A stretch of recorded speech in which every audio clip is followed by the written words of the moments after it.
এরই পাশাপাশি আরো একটি গুরুত্বপূর্ণ খবরের দিকে নজর রাখতে হচ্ছে। জমা জলে বিদ্যুৎস্পৃষ্ট হয়ে 12 জনের মৃত্যু মিছিলের প্রতিবাদে পথে নামছেন বিরোধী দলনেতা শুভেন্দু অধিকারী। আগামী 5ই অক্টোবর শুভেন্দু অধিকারীর মিছিল। দুর্গাপুজোর কার্নিভালের দিনই মিছিল করবেন শুভেন্দু অধিকারী। মিছিলের আয়োজনে এক স্বেচ্ছাসেবী সংস্থা শর্ত সাপেক্ষে মিছিলের অনুমতি দিয়েছে কলকাতা হাইকোর্ট। সর্বাধিক 3000 লোক নিয়ে মিছিলের অনুমতি দিয়েছে কলকাতা হাইকোর্ট।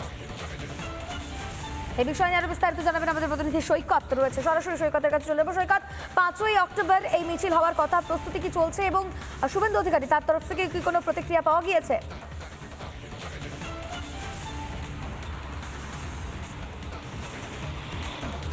দেখো, বিরোধী দলনেতা তিনি আদালতের দ্বারস্থ হয়েছিলেন এবং আদালতই কিন্তু রায় দিয়েছে বা আদালত নির্দেশ দিয়েছে যে অর্থাৎ শুভেন্দু অধিকারী বিরোধী দলনেতার যে আবেদন সেই আবেদনকে মঞ্জুর করেছে।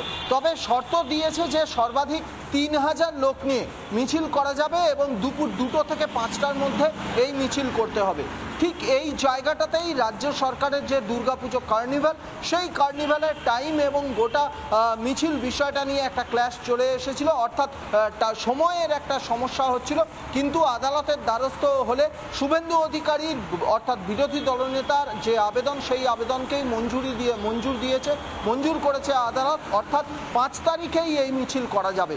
কিছুদিন আগে যে বিপুল বৃষ্টি হয়েছিল, প্রবল বৃষ্টি, সেই প্রবল বর্ষণে শহর কলকাতা সহ গোটা রাজ্যের 12 জন সহনাগরিক তড়িদাহত হয়ে মৃত্যু হয়েছিল। তাদের জন্যে মিছিল করতে চেয়েই কিন্তু মিছিল করতে চেয়েছিলেন বিরোধী দলনেতা, কিন্তু পারমিশন না মেলায় অবশেষে আদালতের দ্বারস্থ হয়েছেন। অবশেষে 5 তারিখে এই মিছিল হবে। এই মিছিলও হবে পাশাপাশি যে কার্নিভাল, দুর্গাপুজোর কার্নিভাল, সেই কার্নিভালও প্যারালালি হবে। এই জায়গাটাতেই সমস্যা হচ্ছিল, পুলিশের পারমিশন পাননি শুভেন্দু অধিকারী। অবশেষে আদালতের দ্বারস্থ হলে তার যে আবেদন, সেই তার আবেদনকে মঞ্জুর করেছে আদালত। সর্বাধিক 3000 লোক নিয়ে দুপুর 2টো থেকে 5টার মধ্যে এই মিছিল করতে হবে, এমনটাই জানা গেছে এবং বিরোধী দলনেতা জানিয়েছেন আদালতের নির্দেশ মেনেই তিনি এই মিছিল করবেন।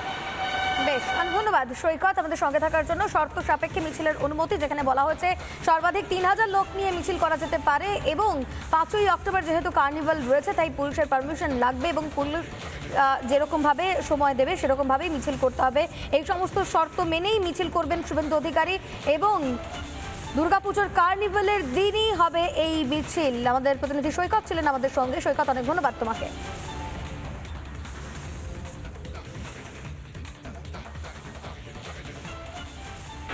নানা ধরনের কন্টেন্ট দেখার জন্য লাইক করুন, শেয়ার করুন আমাদের ফেসবুক পেজ, সাবস্ক্রাইব করুন আমাদের ইউটিউব চ্যানেল। পাশাপাশি অন্যান্য ব্রেকিং নিউজের জন্য অবশ্যই চোখ রাখুন রিপাবলিক বাংলায়।